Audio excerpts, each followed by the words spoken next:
Hello बच्चों। तो देखिए, आज मैं आपको फिजिक्स क्लास 11th में मात्रकों की कौन कौन सी पद्धतियां हैं उसके बारे में बताऊंगा। लेकिन अभी तक आपने मेरे चैनल को सब्सक्राइब नहीं किया है तो उसे सब्सक्राइब कर लें, बेल आइकॉन दबा दें, जिससे आने वाली वीडियो की नोटिफिकेशन सबसे पहले आपको मिले। तो चलिए स्टार्ट करते हैं। हमारा आज का टॉपिक है मात्रकों के मापन की कौन कौन सी पद्धति।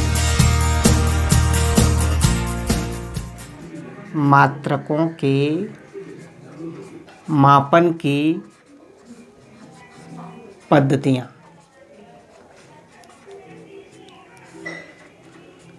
तो देखिए, मात्रकों के मापन की 4 पद्धतियाँ हैं। पहली पद्धति है MKS पद्धति। MKS पद्धति, इस पद्धति का पूरा नाम होता है मीटर किलोग्राम सेकंड। इस पद्धति का पूरा नाम मीटर किलोग्राम तथा सेकंड होता है। सेकंड होता है। देखिए, इसमें जो लंबाई का मात्रक होता है वो मीटर होता है, द्रव्यमान का मात्रक किलोग्राम तथा समय का मात्रक सेकंड होता है। मापन की दूसरी पद्धति होती है CGS पद्धति। इसका फुल फॉर्म होता है सेंटीमीटर ग्राम सेकंड। इस पद्धति का पूरा नाम सेंटीमीटर ग्राम सेकंड होता है।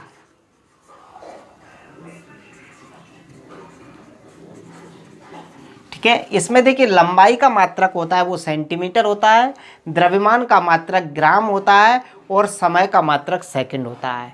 ये जो CGS पद्धति होती है वो MKS पद्धति से छोटी होती है। ठीक है, तीसरी होती है हमारी FPS पद्धति।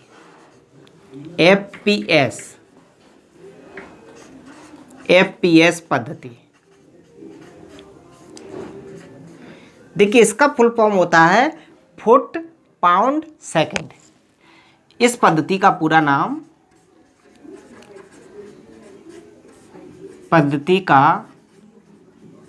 नाम फुट पाउंड तथा सेकंड होता है। सेकंड होता है।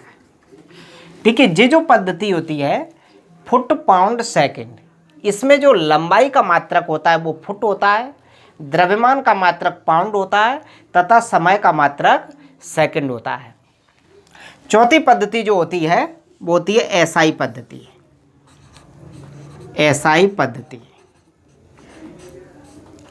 यह जो पद्धति होती है SI, ये MKS पद्धति का परिवर्धित रूप है, उसी का मॉडिफाई है। लिख दे रहा हूं मैं, यह MKS पद्धति का परिवर्धित रूप है। इसे अंतर्राष्ट्रीय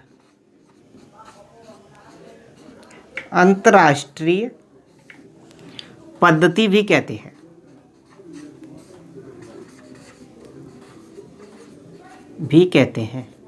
देखिए, इसमें क्या होता है, MKS पद्धति में हम सिर्फ 3 भौतिक राशियों का अध्ययन करते हैं, मीटर किलोग्राम सेकंड, यानी कि लंबाई, द्रव्यमान और समय। ये जो SI पद्धति होती है उसमें 3, इनके अलावा 4 और जो मूल राशियां हैं उनका भी अध्ययन किया जाता है और 2 पूरक राशियां हैं उनका भी अध्ययन किया जाता है। यानी कुल मिला के हम ये बोल सकते हैं कि SI पद्धति के अंतर्गत मूल राशियां और 2 पूरक राशियों को भी रखा गया है। यानी इसको हम और लिख सकते हैं, इस पद्धति में लंबाई, द्रव्यमान तथा समय के अलावा 4 मूल राशियां कौन कौन सी हैं? 4 मूल राशियां इनके अलावा, जैसे ताप, विद्युत धारा, ज्योति तीव्रता, पदार्थ की मात्रा एवं 2 पूरक राशियां कोण तथा घनकोण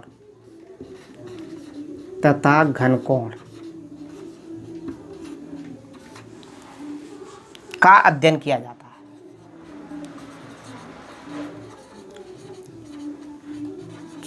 है। ठीक है, यही पद्धति अंतर्राष्ट्रीय स्तर पर मान्य है। ठीक है, तो मात्रकों के मापन की निम्न 4 पद्धतियां हैं। मात्रकों के मापन की निम्न 4 पद्धतियां हैं: एमकेएस पद्धति, सीजीएस पद्धति, एफपीएस पद्धति और एसआई पद्धति। ठीक है, तो इस तरह हम मात्रकों के मापन की 4 पद्धतियों के बारे में समझ सकते हैं। अब आता है हमारा अगला प्रश्न कि एसआई पद्धति की कौन कौन सी विशेषताएं होती हैं। एसआई पद्धति की विशेषताएं,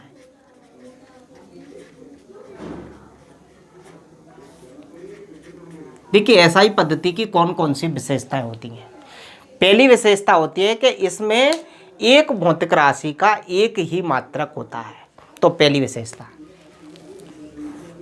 इसमें एक भौतिक राशि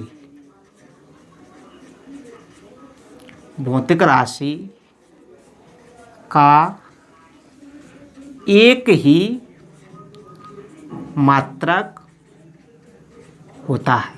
इसका मतलब समझ लीजिए, जैसे देखिए एसआई पद्धति में ऊर्जा का मात्रक जूल होता है। ठीक है, जबकि एमकेएस पद्धति में देखेंगे तो एमकेएस पद्धति में ऊर्जा का मात्रक, अब ऊर्जा कई प्रकार की होती है, जैसे विद्युत ऊर्जा है तो इसका होता है किलोवाट घंटा, ऊष्मीय ऊर्जा है तो इसका मात्रक होता है कैलोरी। तो एमकेएस पद्धति में अलग अलग प्रकार की ऊर्जाओं के मात्रक अलग अलग प्रकार से हो सकते हैं, लेकिन एसआई पद्धति में एक भौतिक राशि का एक ही मात्रक होता है। इसमें ऊर्जा का मात्रक जूल है तो जूल ही रहेगा। ठीक है, पहली विशेषता। दूसरी विशेषता ये होती है कि यह जो पद्धति होती है वो एमकेएस तथा सीजीएस पद्धति की तरह ही इसमें जो गणनाएं होती हैं वो आसान होती हैं। छोटी राशियां और बड़ी राशियों को 10 की घात के रूप में लिखा जा सकता है। ठीक है, तो कुछ इस प्रकार से यह पद्धति एमकेएस तथा सीजीएस पद्धति की भांति गणना में सुविधाजनक व आसान होती है। यानी इसमें यदि हमें किसी संख्या, छोटी संख्या या बड़ी संख्या को लिखना है तो 10 की घात के रूप में इस पद्धति में भी लिखा जा सकता है। क्लियर? जैसे फॉर एग्जाम्पल ये एक बहुत बड़ी दूरी लिखी हुई है। ठीक है, तो इसको हम ऐसे लिख सकते हैं, कितने 0, 1 2 3 4 5 6 7 8, 10 की घात 8। जैसे जो मीटर लिखा था ऐसे लिख दीजिएगा। तो इस पद्धति में भी छोटी संख्याओं और बड़ी संख्याओं को एमकेएस तथा सीजीएस पद्धति की तरह 10 की घात के रूप में लिखा जा सकता है।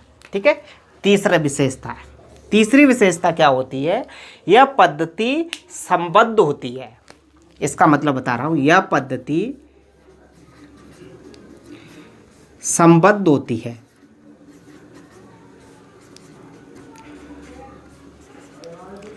इसका मतलब ये हुआ कि इस पद्धति में जो व्युत्पन्न मात्रक होते हैं उन्हें 7 मूल मात्रकों तथा 2 पूरक मात्रकों के पदों में बिना कोई नियतांक लगाए आसानी से लिखा जा सकता है।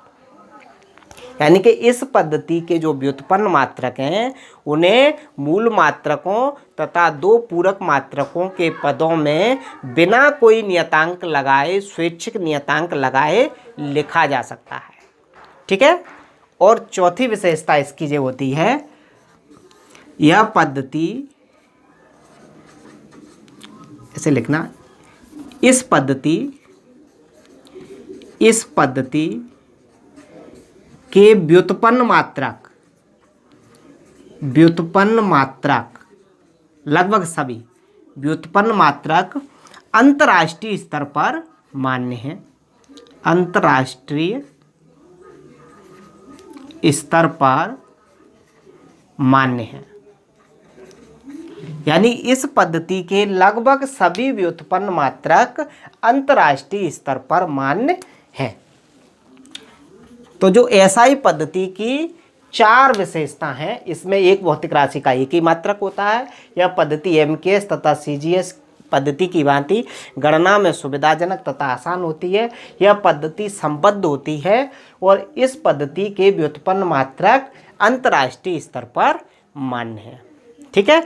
तो इस तरह हम एसआई पद्धति की विशेषताएं समझ सकते हैं। अब आता है हमारा प्रश्न कि एसआई पद्धति में मात्रकों को लिखते समय कौन कौन सी सावधानियां बरतनी चाहिए। पद्धति में मात्रकों को लिखते समय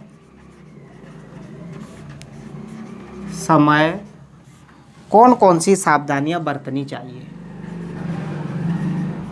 कौन कौन सी सावधानियां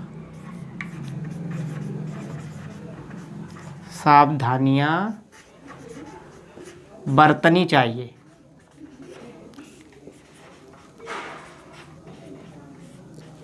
जी हमारा प्रश्न है।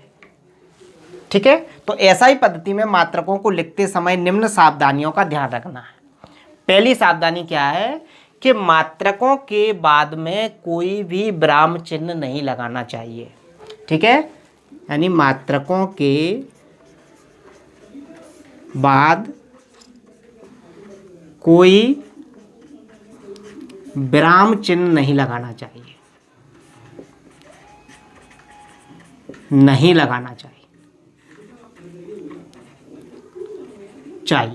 ठीक है। इसका मतलब ये हुआ कि जैसे आपने मीटर लिखा तो सिर्फ इतना लिखना है, आप ऐसे कुछ नहीं लगाएंगे, ना कोई कॉमा लगाएंगे, ना कोई स्लेश, मतलब कोई भी चिन्ह नहीं लगाना चाहिए। ठीक है। दूसरा, मात्रक बहुवचन में नहीं लिखना चाहिए। इसका मतलब ये हुआ कि जैसे मान लीजिए किसी वस्तु की लंबाई 10 मीटर है तो हम सिर्फ इतना लिखेंगे 10 मीटर या 10 एम। आप ऐसे एस नहीं लगाएंगे। जैसे बहुवचन में हम एस लगा देते हैं, जैसे एक लड़का है तो लिखते हैं बॉय, एक से अधिक हैं तो क्या लिखते हैं बॉयज, बहुवचन में लिख देते हैं। ऐसे ही मात्रकों में बहुवचन का प्रयोग नहीं करना चाहिए। मात्रक हमेशा एक वचन में लिखे जाते हैं। क्लियर। तीसरी बात, तीसरा क्या होता है कि जो भी मात्रक वैज्ञानिकों के नाम पर रखे गए हैं, ठीक है, और जब उनको हम इंग्लिश में लिखते हैं तो स्मॉल लेटर में सारे मात्रक लिखना चाहिए। जैसे न्यूटन, तो न्यूटन हमें ऐसे लिखना है। एम्पियर, तो AMPR, मतलब पहला अक्षर आपको कैपिटल नहीं लेना। ठीक है। तो वैज्ञानिकों के नाम पर जो मात्रक लिखे जाते हैं उनको अंग्रेजी वर्णमाला के छोटे अक्षरों में लिखा जाना चाहिए। और यदि उनको संकेत के रूप में लिखते हैं तो संकेत कैपिटल लिखना है। जैसे न्यूटन है तो संकेत में लिखेंगे तो N लिखोगे, एम्पियर के लिए संकेत लिखोगे तो ए लिखोगे। ठीक है, तो कुछ इस प्रकार से वैज्ञानिकों के नाम पर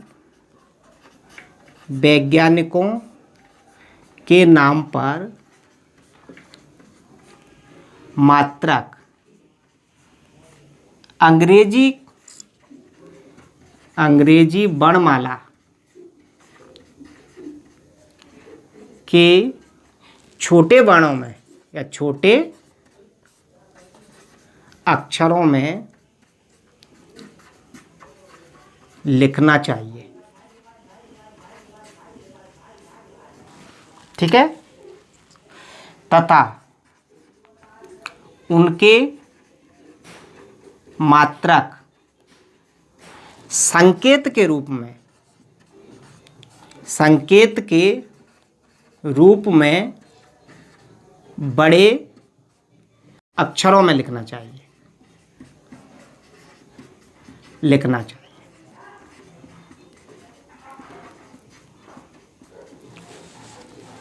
ठीक। चौथा पॉइंट क्या है? चौथा पॉइंट ये है कि पूर्व लग्न के मात्रक को मूल मात्रक के साथ मिलाकर लिखना चाहिए। कुछ इस प्रकार मैं समझा रहा हूं। जैसे सपोज कीजिएगा कि जे लिखा हुआ है NM, या M क्या है? मीटर। N जो आगे लगा हुआ है पूर्व लग्न प्रीफिक्स एक प्रकार से, इसका मतलब है नैनोमीटर।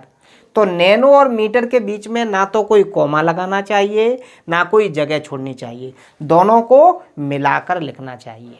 क्लियर? या ऐसे लिखा है MJ, तो इसका मतलब है मेगा जूल, तो दोनों को मिलाकर लिखना चाहिए।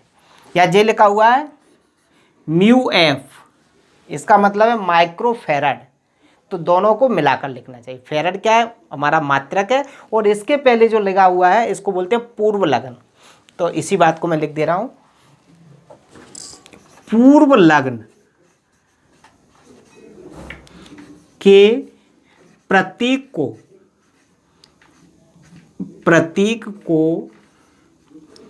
मात्रक के प्रतीक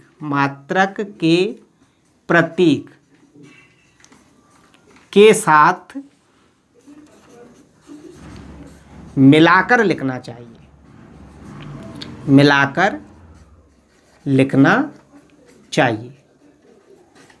तो ये पॉइंट समझ में आ गया होगा।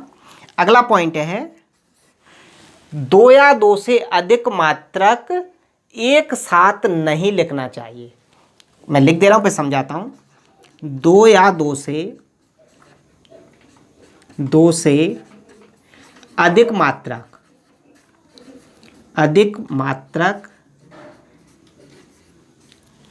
एक साथ, 2 या 2 से अधिक पूर्व लग्न एक साथ नहीं लिखना चाहिए।